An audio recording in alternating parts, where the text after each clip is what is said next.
Կառավարության կողմից պարոն Քոչարյանը, արտադրության փոխնախարարը, կարծում եմ մասնակցում մեր աշխատանքին եւ իրենց դիտարկումները կներկայացնեմ, ես խնդրեմ։ Շնորհակալություն, Ծորգուն նախագահ, հարգելի գործընկերներ։ Այս նախագիծը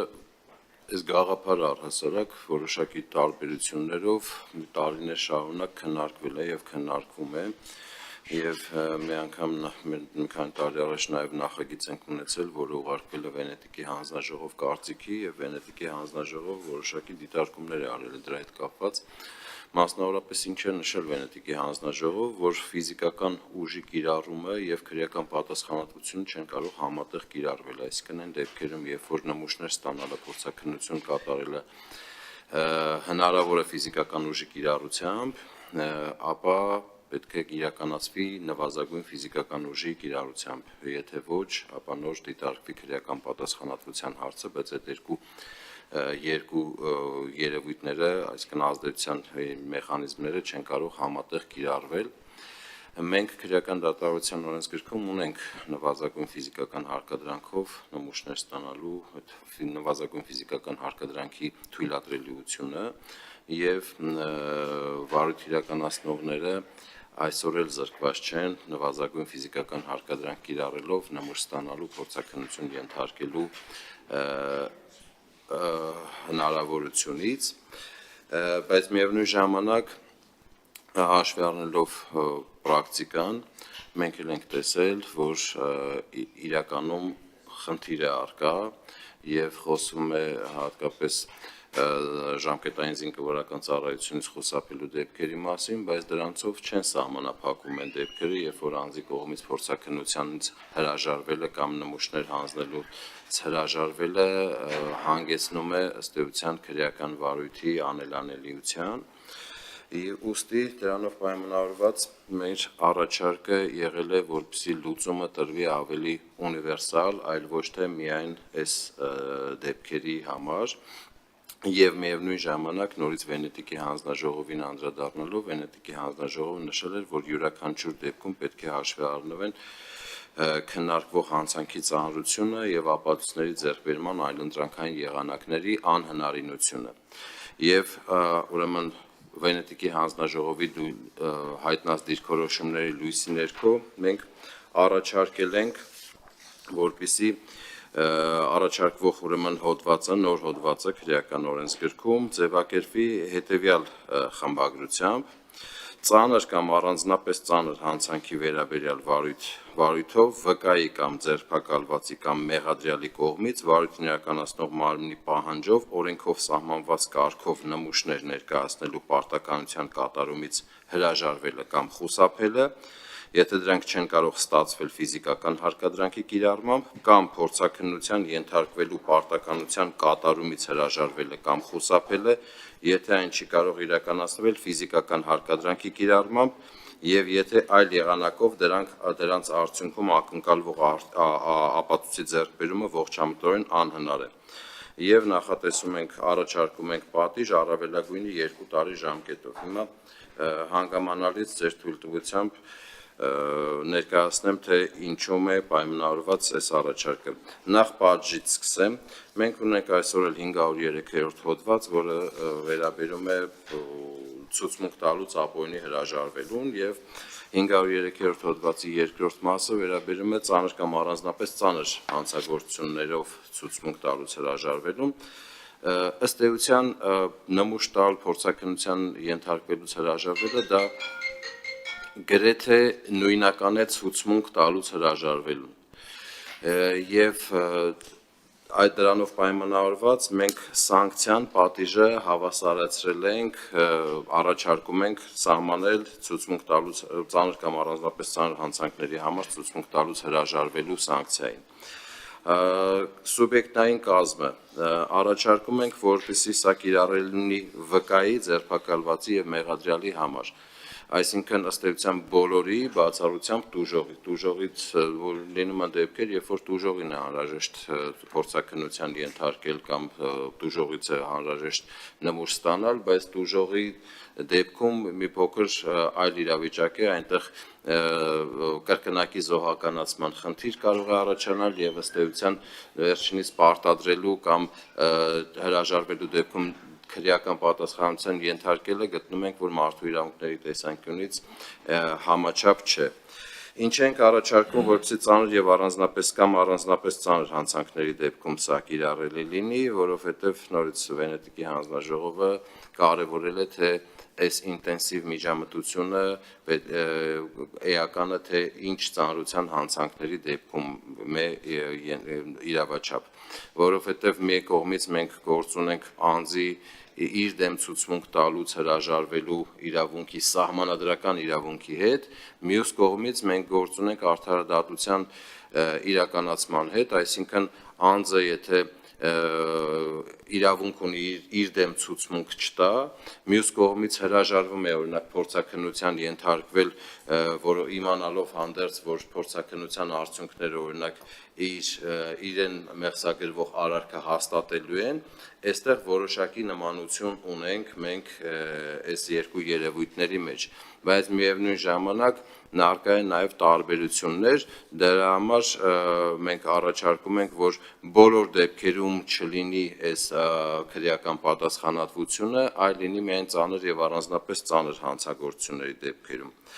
Հաջորդը մենք առաջարկում ենք խմբագրությունը ձևակերպել հրաժարվելը կամ խուսափելը, այսինքն հրաժարվել խոչընդոտել բառից, որովհետև հրաժարվելը դա անձի կամքի արտահայտությունն է, երբ որ ինքը հրաժարվում է, իսկ խուսափելը մեր խորին համոզմամբ կլանում է նաև խոչընդոտելը, այսինքն խուսափելը ցանկացած եղանակով կարող է խուսափել, խոչընդոտելով, այդ MRT-ի սարքի մեջ շարժվելով, այդ անալիզներ հանձնելուց առաջ օրինակ պարոն Խաչատրյանի ասած օրինակի նման ալկոհոլ կամ սնունդ օգտագործելով, սրանք բոլորը խուսափելու եղանակներ են, երբ որ անձը չի հրաժարվում, բայց իր գործողություններով կամ անգործությամբ ըստ էության խուսափում է եւ մեր գնահատմամբ լրացուցիչ բառ խոչընդոտել բառ ավելացնելու կարիք չկա, որովհետեւ դա տեղավորվում է խուսափելու մեջ։ Եվ վերջինը, որ առաջարկում ենք, եթե ակնկալվող ապացույցի ձեռքբերումը ողջամտորեն անհնար է։ Այսինքն սա էլ որպես Վենետիկի հանձնաժողովի դիրքորոշման ուրեմն լույսի ներքո ենք մենք այս դիտարկումը արել, այս առաջարկը ներկայացրել, որպեսզի բոլոր դեպքերում չէ, որ իրավաչափ եւ համաչափ կլինի քրեական պատասխանատվությունը, կարող են լինել դեպքեր, երբ որ այն հանգամանքը, որը որ ակնկալվում էր այդ փորձաքննությամբ կամ նոմուշի ստացմամբ ապացուցել, հնարավոր կլինի ապացուցել նաև այլ ապացույցներով եւ այդ դեպքում անձին լրացուցիչ քրեական պատասխանատվության ենթարկելը համաչափ չի լինի, այսինքն կարծում ենք, որ այս գործիքը պետք է կիրառել լինի միայն այն դեպքերում, երբ որ այլ եղանակով հնարավոր չէ ապացույցը ձեռք բերել։ Ըստ էության այսքանը, եթե հարցեր լինեն, սիրով պատասխանեմ։ Ձեզ հարցեր չի նախատեսված, բայց ելույթների ժամանակ խոսենք դրա մասին, պարոն Ալեքսանյանը ձեր առաջարկները կարծում եմ իր մոտ նշումներ արեց եւ կվերցնի ձեզանից, որովհետեւ հեղինակը ինքը պետքա որոշի, թե ձեր կողմից ներկայացված առաջարկները ինչ ծավալով պետքա ներառի օրենսդրական այս նախաձեռնության մեջ։ Կսպասենք պարոն Ալեքսանյանի վերջնական կարծիքին։ Պարոն Քոչյան, մենակ մի Պարոն Քոչյանի ճիշտ է հարցեր չեն կարող լինել, բայց որպեսզի դիտարկում, քանի որ եթե մենք գնում ենք ծանր եւ առանձնապես ծանր հանցագործությունների վրա միայն ծանր եւ առանձնապես ծանր հանցագործությունների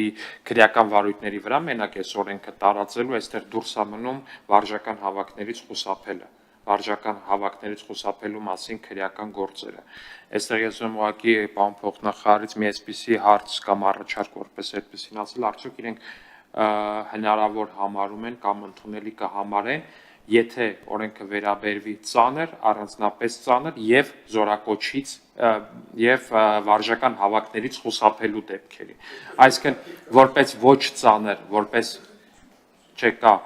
որպես ոչ ծանր եւ առանձնապես ծանր հանցանք, կոնկրետ մի հանցատեսակ, որպես այդպեսին լինի այս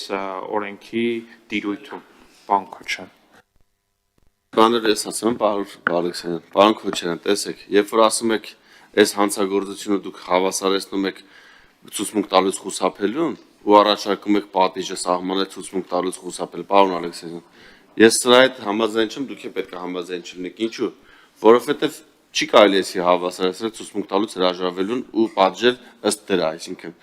ինքը այս ճանապարհով խուսափում է պարտադիր զինվորական ծառայությունից։ Իրան պետք է հավասարեցվի պարտադիր զինվորական ծառայությունից խուսափելու սանկցիաները։ Այսինքն, եթե ինքը կեղծ առողջական թղթերով խուսափում է ծառայությունից, այսինքն նույնն է ոնց որ ինքը փախնի կամ հրաժարվի ծառայությունից, ինքը պետք է լինի նույն սանկցիան։ Շատ լավ։ Ու կներեք, որ ասում եք Վենետիկի հանձնաժողովին եք հղմանում, պարոն Քոչարյան, ես կարդացել եմ Վենետիկի հանձնաժողովի եզրակացությունը։ Վենետիկի հանձնաժողովը ասում է միաժամանակյա կիրառումը երկու բաների մեթոդների, այսինքն եւ կալանքի եւ հարկադրանքի միջոցի դրանից ձեռնպահ մնացեք, փորձեք ձեռնպահ մնալ։ Մենք դա միաժամանակ չենք անում, այսինքն մարդուն համ չենք տանելու կալանքի, մի հատ է կալանքի մեջ գնանք թևից անալիզ վեկալենք։ Այսինքն կամ ենք անելու կամ են միաժամանակյա կիրառում չի ընդհանրում այս օրենքը։ Ու Վենետիկի հանձնաժողովին դրա համար